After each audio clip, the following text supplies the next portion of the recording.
Open plots మీద invest చేద్దామని అనుకుని కూడా కొనకుండా ఆలోచిస్తున్నారా? అయితే మీరు పప్పులో కాలేసినట్టే. అవును, మీరు వింటున్నది నిజం. తెలంగాణలో గత సంవత్సర కాలంగా డీటీసీపీ లిమిట్స్లో ఉన్న ప్రాంతాలను హెచ్ఎండిఏ పరిధిలోకి తేవటంతో కొత్త వెంచర్లకు పర్మిషన్లే రావట్లేదు.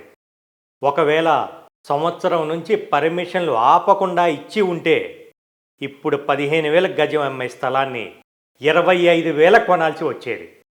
ఎందుకంటే ఇప్పుడు ప్లాట్ల రేట్ల కంటే వెంచర్ వేయడానికి కావలసిన స్థలమే ఎక్కువ రేటు కొనాల్సిన పరిస్థితి ఉంది.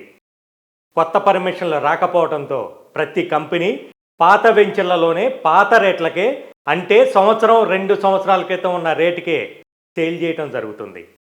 ఒక్కసారి ఎఫ్సిడిఏ, డిటిసిపి, హెచ్ఎండిఏ పర్మిషన్లు ఇవ్వటం స్టార్ట్ అయితే కొత్త వెంచర్లు విపరీతంగా వస్తాయి. అప్పుడు 10,000 కొనేది 20,000కి, 20,000 కొనేది 40,000 కొనాల్సిన పరిస్థితి వస్తుంది. అర్థమైంది కదా? ఇప్పుడున్నది ఖచ్చితంగా బయ్యర్స్ టైమే. కాబట్టి అనుకోకుండా వచ్చిన ఈ అవకాశాన్ని సద్వినియోగం చేసుకొని చుట్టుపక్కల డెవలప్మెంట్కి ఆస్కారం ఉండి అన్ని అప్రూవల్స్ ఉన్న ప్రాజెక్టులలో ఇన్వెస్ట్ చేయండి.